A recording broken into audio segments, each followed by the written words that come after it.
I wasn't even going to make a video about this because I hate to complain. I hate to be judgmental and snobby. Some of you may be familiar with the company Folktek. It was started, I think, by Arius Blaze, and he's an inventor, musician, filmmaker, all sorts of stuff, and I love the look of his stuff. To me, this is some of the most innovative, interesting, captivating looking stuff that you will find out there in electronic music. Let's just take a look at a couple of images. He makes all sorts of things, all with this steampunk kind of aesthetic. A lot of it looks like it's already 80 years old, made from bits and pieces of other stuff. Lots of metal, copper, brass, wood, looking like odd test equipment, all sorts of different types of things he makes. He makes effects and synthesizers, sound modules that are psychoacoustic. They have some acoustical properties of things that you can touch and move. And I've been captivated by this stuff for a while. I thought it was just really interesting and innovative. And then recently they started making a piece as a pedal like this. Now, they make a couple of these modules called Alter 1 and Alter 2. Those are for Eurorack. This is the standalone pedal version that could be used for guitar players, for synthesizers. Now, with all these little switches and this beautiful, you're not just going to put on the floor and step on it probably. But, a lot of guys that are into shoegaze and stuff, they use this stuff. Finally bought one. Beautiful piece of gear. It's a big chunk of why I bought it. I thought, oh man, that looks so good. And it does reverb and delay and some other glitchy kind of effects and stuff. And I thought, oh, that's going to be cool. So let's talk about some good stuff. First of all, you've got 1/4-inch inputs left and right and outputs left and right. And then you've got the mini plugs. I guess they're 3.5 mil that you use for modular stuff. There's a few controls here on the front panel. You can control those with a CV input. Hook it up to your modular gear or whatever. So that's really interesting and different. You've got your on-off switch, typical with a pedal. And then this, which is called the clock. This adjusts the sample rate. Another great thing about this, aside from all the inputs and outputs, you've got trim for the inputs. These two little pots allow you to adjust your input levels to match it with other gear, which is really great. Most guitar-type pedals, whether it's Chase, Bliss, or whatever, don't have that sort of thing. So this thing, one of the things that makes it different is you can run a guitar in it, or you can use a straight line signal from a synth, from a Eurorack, whatever. So it actually has a lot more flexibility in terms of matching it with other gear. There's 7 different presets in it. You switch them by hitting this hexagonal piece of metal in the middle. It's just a touch thing. There's also a light inside here, an LED, that shows you your input level, so you can make sure that you've got your trim pot set properly. That's cool. The downside, finally got it plugged in. I was not impressed with the sounds. First of all, there's an analog delay. It kind of sounds all right. A little bit of control, like a low pass filter or whatever. And then there's a reverb, which is fine enough, pretty good. Then there's what they call a choral reverb, kind of like an accentuated shimmer reverb. I don't know. Then there's the palindrome delay. Now that's why I actually bought this pedal. It's a delay, but it plays the sound backward and forward and backward and forward. Now, that really captivated me because I had a Soma Labs Cosmos. And if you use the rhythmic firmware, there was a setting, number 9, that did that same thing. Anything that was in the buffer, it would play it backward and forward and backward and forward. And it sounded amazing. And it was the thing I loved most about the Cosmos. So I thought, oh, this has that. It has nothing like it. The delay time is so short and the repeats are so short, it's just pretty much useless to me. Then it's got a time stretch and a pitch shift thing, and I'll let you hear it. I was just really underwhelmed. And finally, a time stretch glitch thing. My big bitch, aside from the reverb, all the other programs are mono. Now, back in the day, guitar pedals were always mono, but nowadays, all these new boutique pedals, they're all full stereo, high fidelity. So I actually wrote to Folktek before I bought this, and I asked, and they said, oh yeah, it's full stereo. It's not, and I'll let you hear it. Only the reverb is actually a stereo effect. Everything else, the delay, there's no ping pong. It's just dead mono. Now, if you're a guitar player, might be good enough for you. You plug it into your amp, 1 amp, you don't need stereo. But for me, I'm using it with synthesizers. I'm looking to get immersed in the sound. And this thing just does not do that. So that's not good.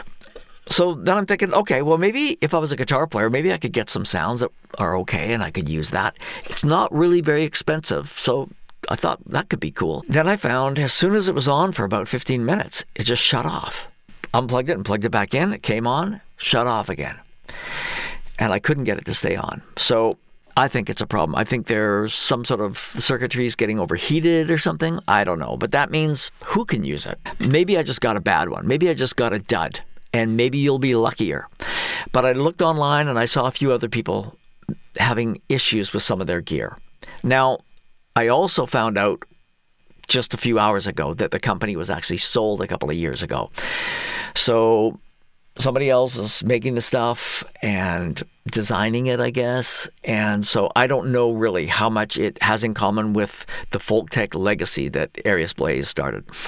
But anyway, I would say it's the most unsatisfying or most disappointing purchase I've made in a long time.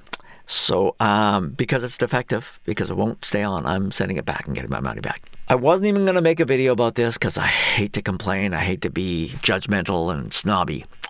But I thought, well, what if somebody else like me bought one of these and then got it home and maybe they couldn't return it? I've seen these things. I saw one had sold on Reverb for like over $800 Canadian dollars. Okay, so what's that, like, $550 US or something. But that's a lot of money. That's way more than they go for straight out of the factory.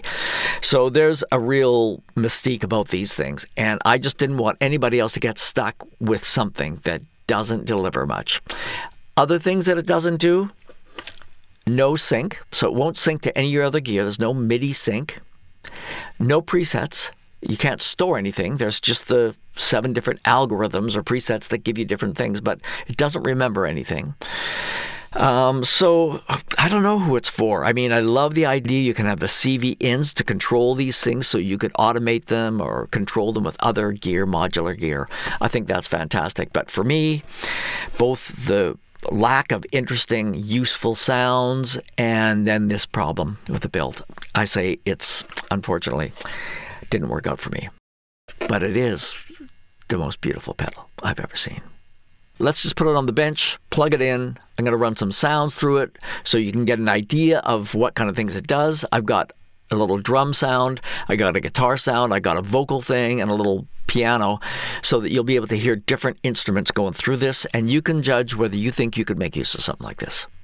Here's the audio I'm going to play through.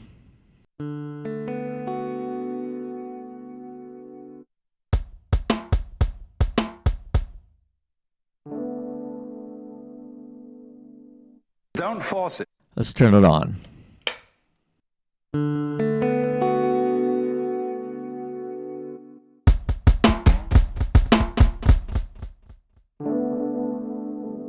Standard echo. Don't force it.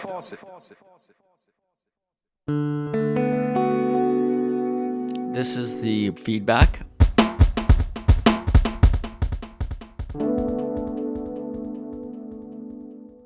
Don't force it. This is a low-pass filter.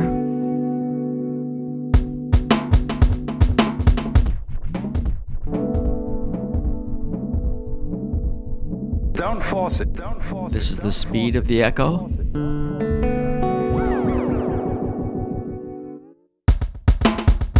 And then you've got the clock that controls everything that is time-related. Don't force it.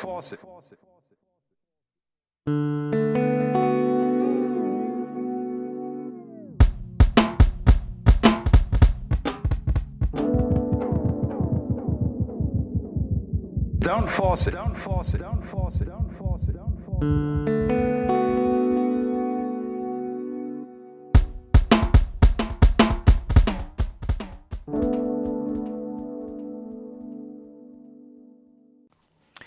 So let's try the next preset, and I just hit this hexagonal button here, or pad, to change to the next preset.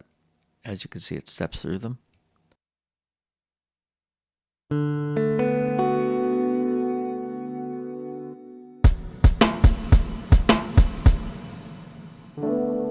Okay, there's a reverb. I'm going to slow down the clock. Don't force it.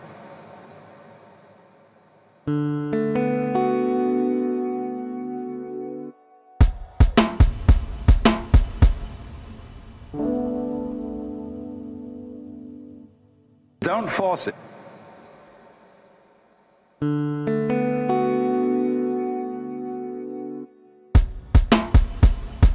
Let's listen to just the effect. Don't force it.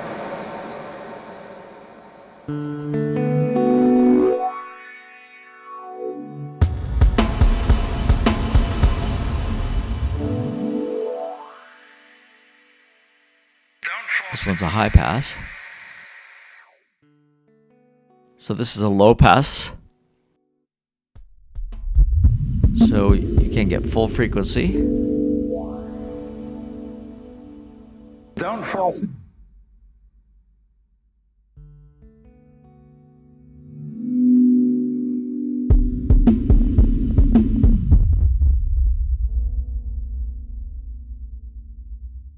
Don't force it.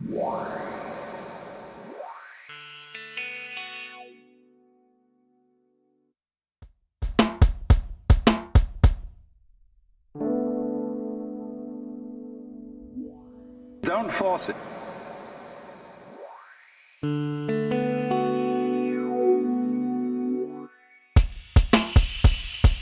So you can emphasize certain frequencies there. Don't force it. As we change the clock, we change the fidelity of the sound.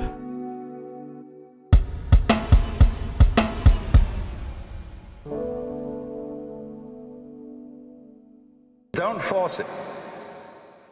There's one feature that I really love about this whole device, which is in this reverb.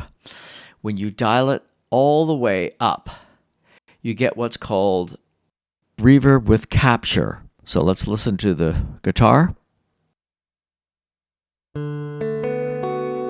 Longer reverb.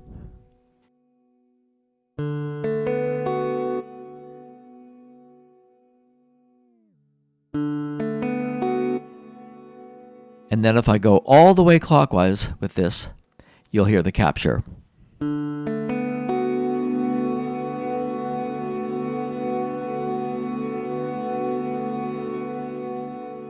I thought that was a really cool feature. That nice sustained thing which you could use for ambient stuff. And then we could change the clock.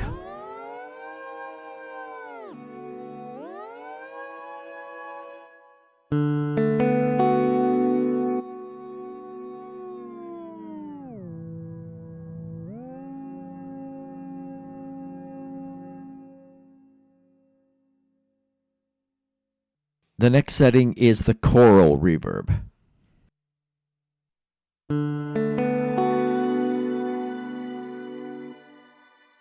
And you can hear basically it's a shimmer.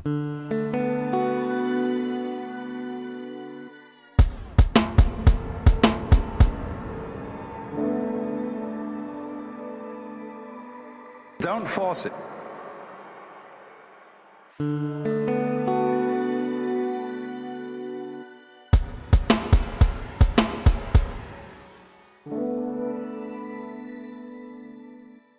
Don't force it. And then once again, some filtering with these knobs here.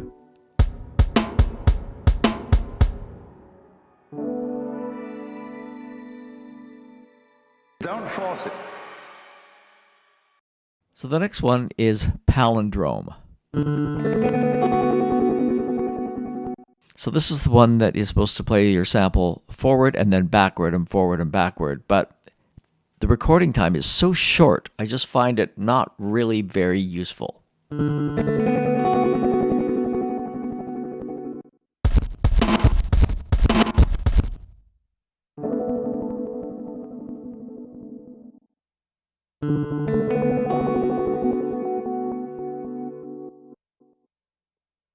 This is the longest delay you can get with this. And I'm going to turn this full wet so you can hear just the effect.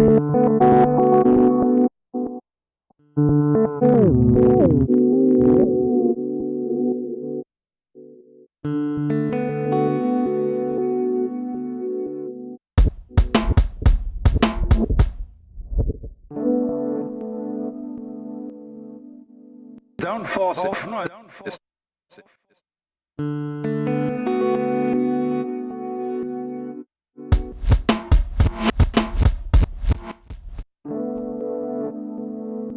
So that's this palindrome setting, and once again, if you listen carefully, I mean, it's not stereo. You're just hearing an echo that kind of goes back and forth. So to me, it was a little bit underwhelming. Next setting is time stretch.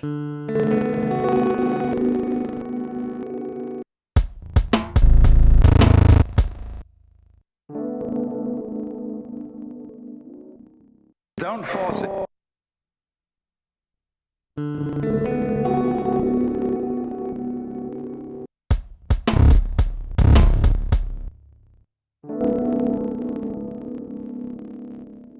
Don't force it.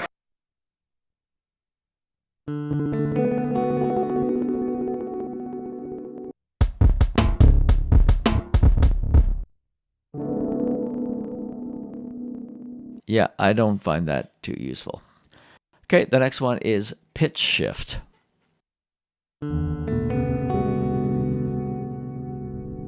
Once again, filtering.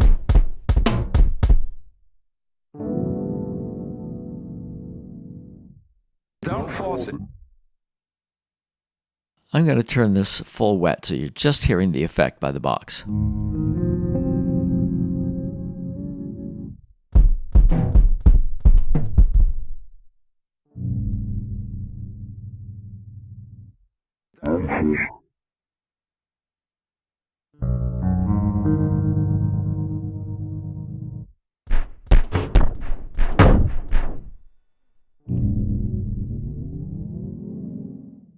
Don't force it.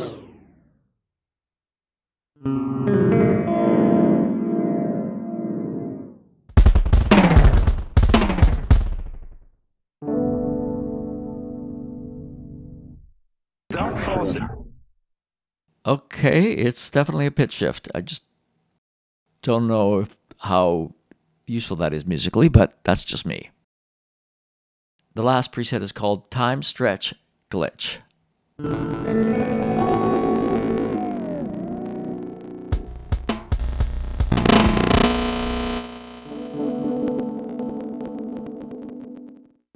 Don't force it. Don't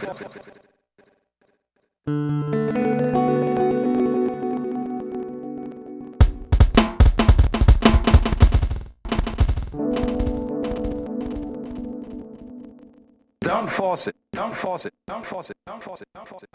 Don't force it. Don't force it.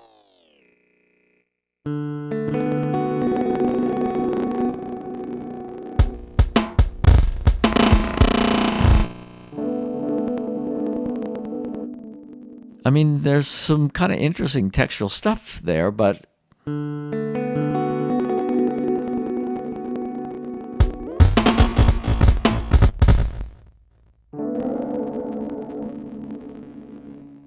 don't force it.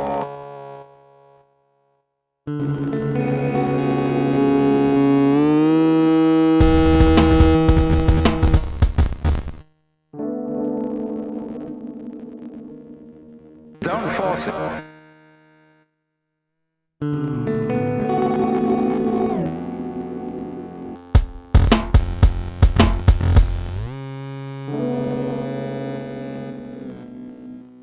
Don't force it.